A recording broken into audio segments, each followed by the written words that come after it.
প্রিয় ভিউয়ার, আজকে আমরা পিটার দ্য পেলগ্রিমেসকে নিয়ে আলোচনা করব। বিষয়টা হচ্ছে চুম্বক, 1300 শতক। পিটার দ্য পিলগ্রিমেসের পুরো নাম পিটার দ্য পেরিগ্রিনাস।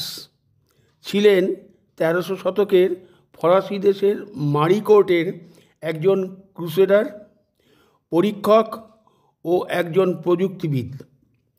তার জীবন সম্পর্কে বিশেষ কিছু জানা যায় না।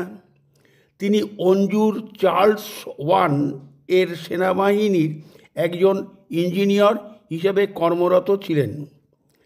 তিনি এই সময় এপিস্টোলা ডি ম্যাগনেট নামে একটি গ্রন্থ লেখেন, যা পোপ কর্তৃক সমাদৃত হয়েছিল।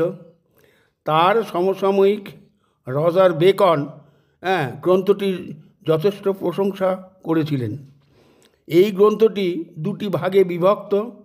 প্রথম ভাগে লোডস্টোন সম্পর্কিত, আর দ্বিতীয়টিতে চুম্বকের ব্যবহারিক কয়েকটি যন্ত্রের বর্ণনা সম্পর্কিত। গ্রন্থটির প্রথমাংশে পেরিগ্রিনাস চুম্বকের যে দুটি মেরু আছে তার প্রথম লিখিত বিবরণ তিনি প্রথম বলেন, এবং একই সাথে তিনি চুম্বকের উত্তর ও দক্ষিণ মেরু নির্ধারণের পদ্ধতিও আবিষ্কার করেন।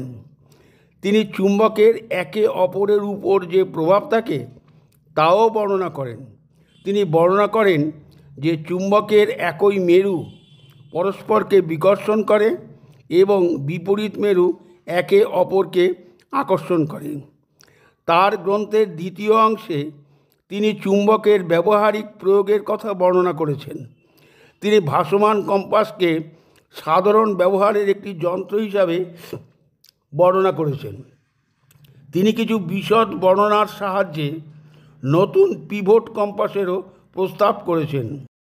চুম্বক সম্পর্কে পেরিগ্রিনাসের মৌলিক পর্যবেক্ষণগুলি বর্তমান ও সমসাময়িক জ্ঞানের সাথে সম্পর্কযুক্ত, যা তিনি তার গ্রন্থে সংগঠিত করেছেন, যা বিজ্ঞানের ভিত্তি তৈরি করেছে। চুম্বকত্ব মধ্যযুগীয় পরীক্ষামূলক গবেষণার একটি মহান কাজ, যা তিনি সংগঠিত করেছিলেন, যা আধুনিক বৈজ্ঞানিক পদ্ধতি অগ্রদূত হিসাবে বিবেচিত হয়। এর সঙ্গে আমরা লোডস্টোন সম্পর্কিত আলোচনা করব। লোডস্টোন হচ্ছে ম্যাগনেটাইট পাথর, যা একটি প্রাকৃতিক চুম্বক, যা একটি আয়রন অক্সাইডের খনিজ, যা গ্রিস দেশের আনাতোলিয়ায় পাওয়া যেত। প্রায় 600 খ্রিস্টপূর্বাব্দের মিলিটাসের গ্রিক দার্শনিক থালেসের রচনায় লোডস্টোনের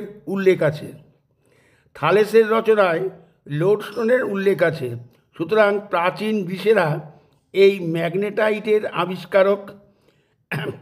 ম্যাগনাস নামক এক রাখাল বালক গ্রিসের আনাতোলিয়া পাহাড়ে এক চুম্বক পাথর আবিষ্কার করেন। তার নাম অনুসারে এই লোডস্টোনের নাম হয় ম্যাগনেটাইট।